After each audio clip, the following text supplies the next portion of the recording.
नमस्कार किसान भाइयों, आज के वीडियो में हम बात करेंगे कि कैसे हम धान की फसल में ज़्यादा से ज़्यादा कल्लों की संख्या बढ़ा सकते हैं और एक अच्छा फुटान हमारी धान की फसल प्राप्त कर सकती है। और किसान भाइयों, अब लगभग ये हमारे पास आखिरी मौका होगा।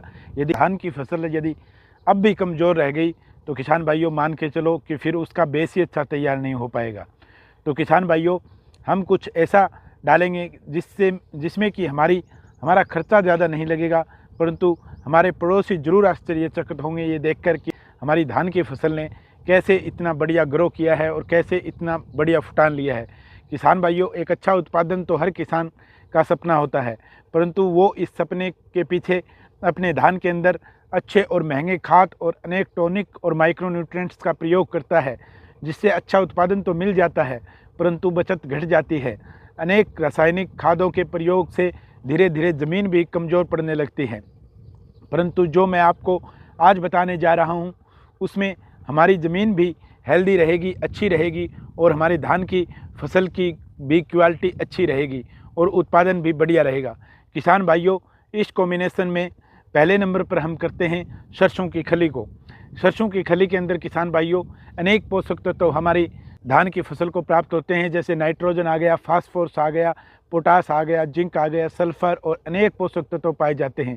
थोड़ी थोड़ी मात्रा में ही सही, लेकिन ये पोषक तत्व सरसों की खली के अंदर मौजूद होते हैं और इसमें किसान भाइयों हमारा ज़्यादा कुछ खर्चा नहीं लगता। और दूसरा जो इसके साथ हमें मिक्स करके डालना है उसके बारे में किसान भाइयों हम चर्चा कर लेते हैं। दूसरा जो है किसान भाइयों, गुड़ का प्रयोग हम करेंगे। यदि हम अपनी धान की फसल में इसका प्रयोग करते हैं तो उसमें प्रचुर मात्रा में प्रोटीन पाया जाता है, फेरस की भी मात्रा गुड़ के अंदर होती है और यह हमारी फसल में आयरन की कमी को पूरा करता है।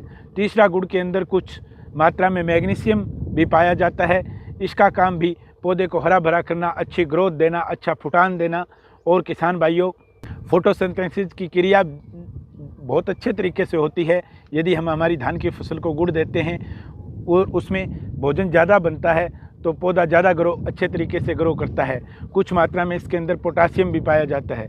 यदि किसान भाइयों हम गुड़ का प्रयोग करते हैं तो यह ज़मीन के अंदर हमारे लाभदायक बैक्टीरिया, कई बार किसान भाइयों हम ट्राइकोडर्मा, सूडोमोनास आदि अनेक तैयार करते हैं तो उनकी खुराक के लिए हम गुड़ का प्रयोग करते हैं ताकि हमारे बैक्टीरिया को अच्छी खुराक मिले, तो बैक्टीरिया अच्छे तैयार हों, हमारी ट्राइकोडर्मा, सूडोमोनास अच्छे तरीके से तैयार हों। ठीक यदि यही चीज़ हम गुड़ को अपनी धान की फसल के अंदर दे रहे हैं तो जो आवश्यक बैक्टीरिया होते हैं जो हमारी ज़मीन को उपजाऊ बनाते हैं और हमें एक अच्छी फसल प्राप्त करते हैं, तो किसान भाइयों वो गुड़ के माध्यम से ही होता है।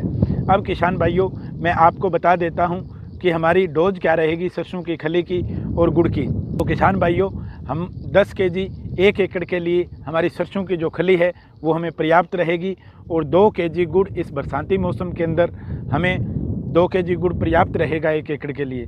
किसान भाइयों, इसको घोलने का एक तरीका, अगर हम 1 सप्ताह पहले किसान भाइयों इसको अच्छे तरीके से किसी ड्रम के अंदर सरसों की खली को डाल देंगे और ऐसे ही किसी बर्तन में हम गुड़ को डाल देंगे तो 1 सप्ताह के बाद हम इसे अपनी फसल में देंगे तो ये बढ़िया तरीके से तैयार होकर और पूरे एकड़ में बढ़िया तरीके से फैलाव करेगा।